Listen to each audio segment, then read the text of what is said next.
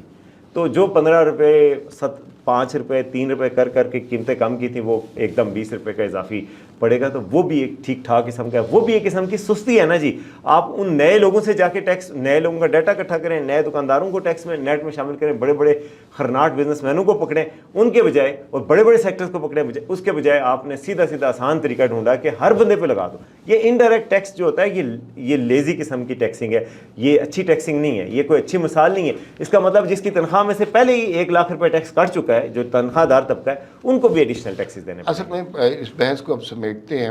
Indirect taxes لگا کر ہم نے نا غریب سے اتنا ٹیکس لیا ہے کہ اب اس کے اندر بساط بالکل بھی نہیں ہے ٹیکس دینے کی.